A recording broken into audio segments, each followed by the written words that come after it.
I get taken out of movies when I feel the animation and the special effects.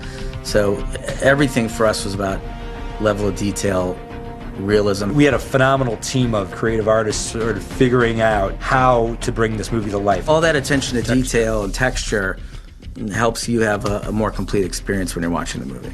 It was about 2,500 visual effect shots, and I think it was 3,200 cuts for the film. Every year that goes by, we keep on relying more and more and more on the tools. And the beautiful thing is we continue to create the efficiencies of the digital era. We utilize everything that is up to date and more, but I think that probably the old Peggy took the longest to do.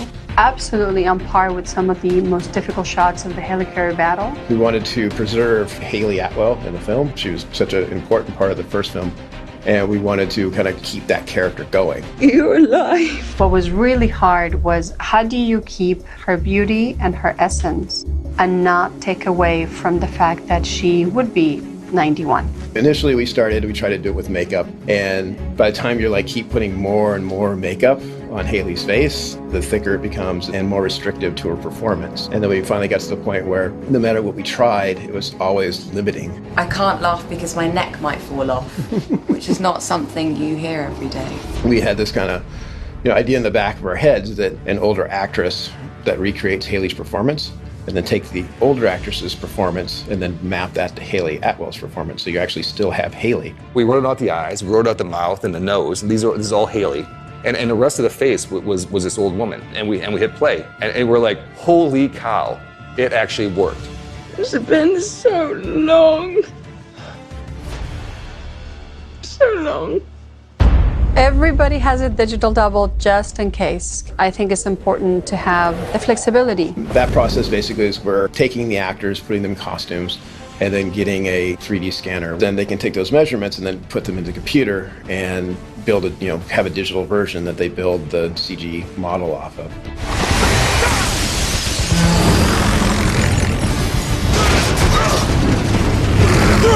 41st floor! There's a physicality to what the Falcon had to do when he flew. A lot of the aerodynamics we just couldn't get with wire work. So you'll see as he's flying around and dodging the missiles and dodging the bullets or firing at him, a lot of times that becomes a digital version.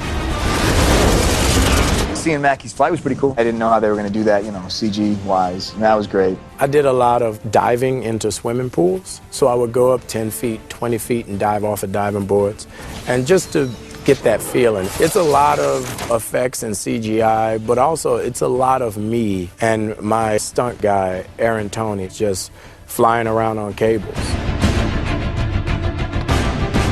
We had a lot of studies about how big birds fly, as well as airplanes. It's a deadly bird. He's a weapon in his own right, so he has to operate with the efficiency of a weapon.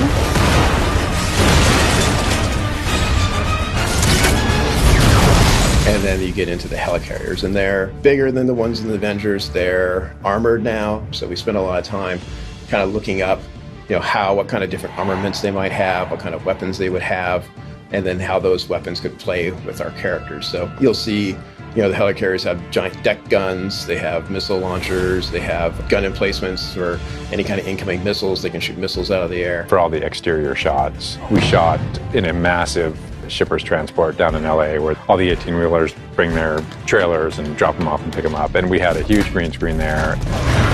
The hardest part was to convey 3 incredibly large ships up in the sky that were going at it. And we kept thinking, how are we going to pull this one off? One of the first things we did was we sort of mapped it all out. Despite all the chaos, every shot we're trying to tell a story with the shot. Like, okay, in this shot, an engine's being hit. Okay, but that's the engine on this carrier. And that's what causes it to stall out a little bit. And then that causes this carrier to get above it. And so that's what makes it really complicated, because if there's, 50 or 100 shots, there's a progression of damage for each of the carriers. We were up close on the deck with them, and then we were in wide shots, and they were firing, and they were being destroyed. So there was just a huge amount of destruction, a huge amount of detail and paintwork and geometry that went into everything. For the fight between Winter Soldier and Captain America in the belly of the ship in the surveillance hub, that was like 3 very small green screen set pieces that were then combined with CG, and then we extended that.